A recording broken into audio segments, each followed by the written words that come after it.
Hello everyone, I'm Lizelle and I'm going to discuss to you about the different learning styles and preferences.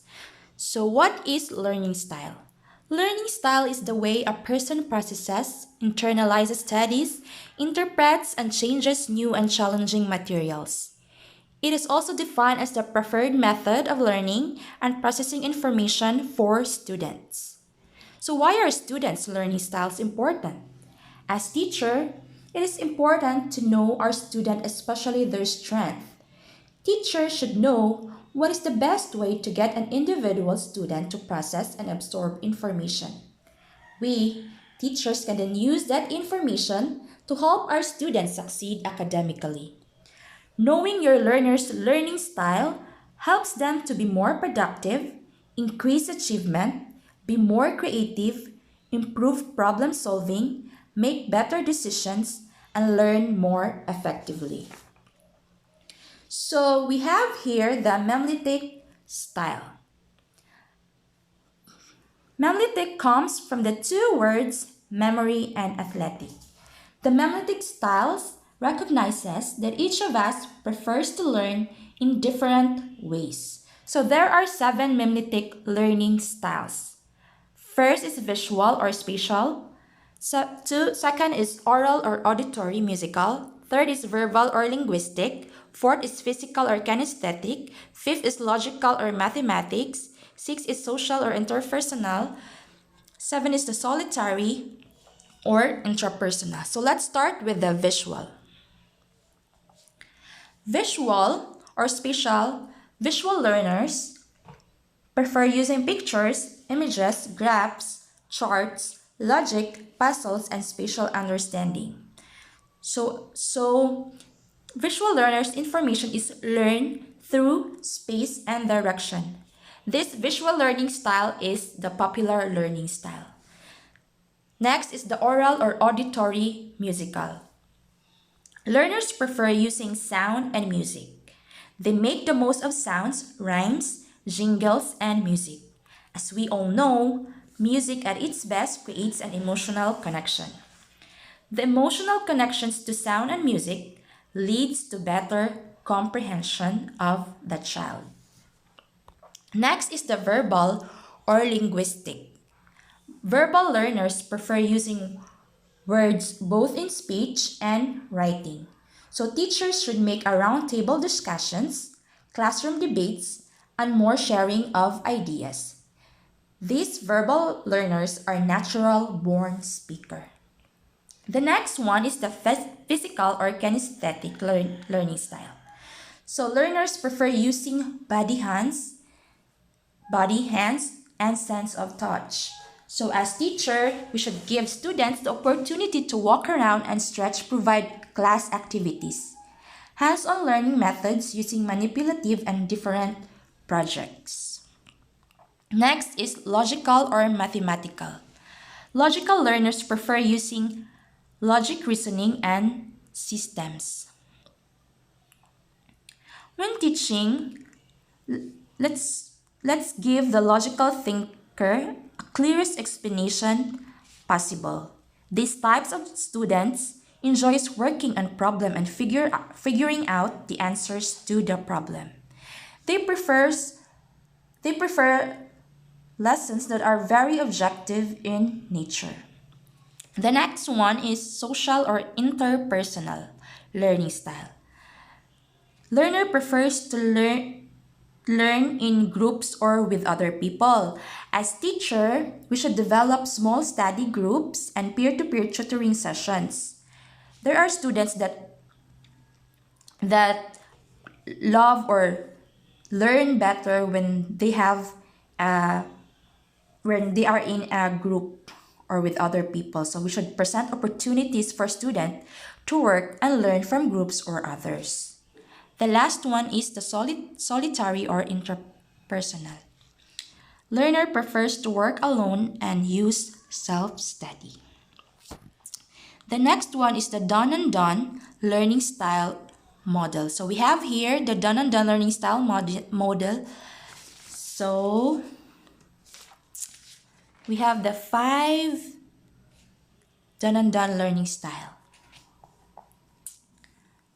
The cornerstone of the done and done learning style model is that most people can learn, and each individual has his own unique ways of mastering new and difficult subject matter. So here are the 5 elements: environmental, emotional, sociological, physiological, and psychological. The environmental strand refers to these elements: the sound, the light, temperature, and seating arrangement. People prefer a place to study that facilitates more learning. So for example, some people study in a cool and quiet room while others cannot focus unless they have music playing. That is environmental. The second one is emotional. Emotional includes the following elements: motivation, conformity or responsibility, task persistence, and structure. So there are some people work best when motivated and encouraged, or when allowed to do multitasking. And that is what you call the persistence element. There are also some feel motivated when assigned to lead and assume responsibility. The third one is sociological. Sociological represents elements that make individuals learn while in association with other people. Such association may be alone or with peers. And second is an authoritative adult or with a collegial colleagues, and learning in a variety of ways or in routine patterns. For example, a number of people need to work alone when tackling a new and difficult subject, while others learn their best when working with colleagues. Some also learn most and better when there are opportunities for interaction or exchanges while engaged in an activity. The next one is physiological.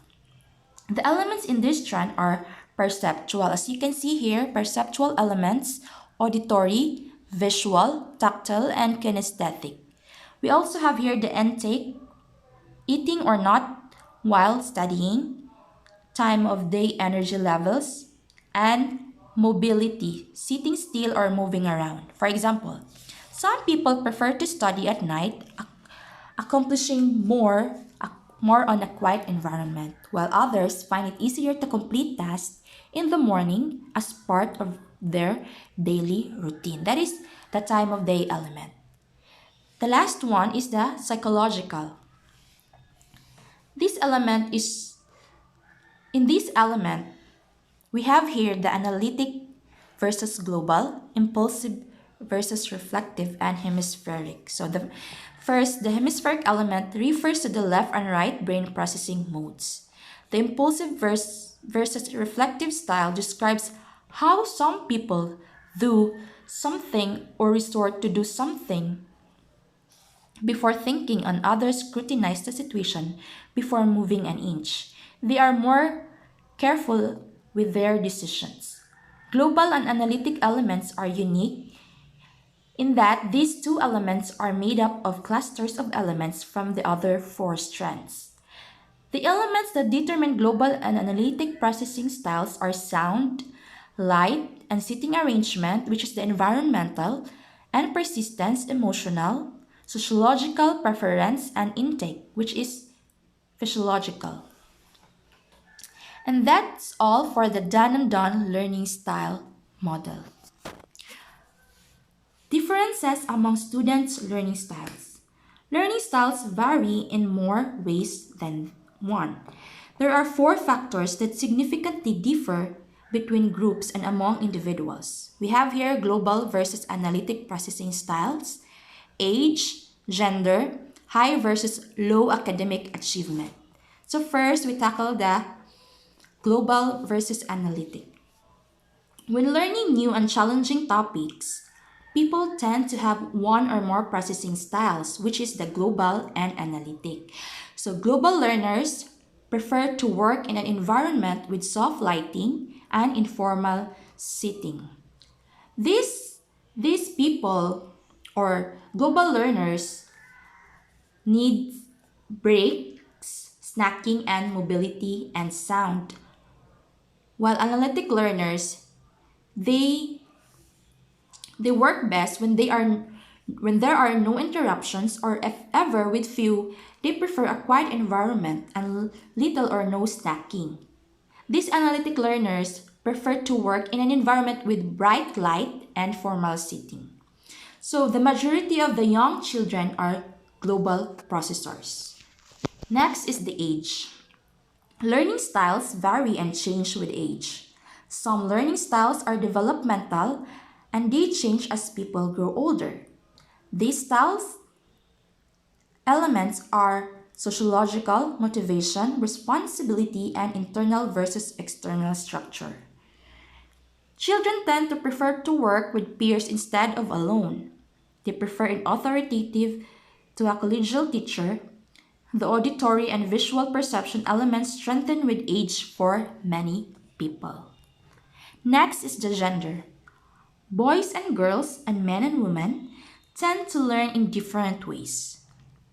The perceptual strength of males are often visual, tactile, and kinesthetic, while females tend to be more auditory. They go to quiet atmosphere while studying. Males are more mobile while females need less mobility. Males achieve better in an informal environment while females work better in a formal setting. Males are peer motivated and non-conforming while females are more conforming, authority-oriented, and parent and self-motivated and engaging. The last one is the high versus low academic achievement. High and low achieving students learn in statistically different ways from one another. It is like saying that the teacher strategies that are successful for one group may not produce similar outcomes in the other group. On this note, teachers should remember that there are various range of learners because individuals are unique. One learning style may apply to some but not with others. And that's the end of my report. Thank you for listening.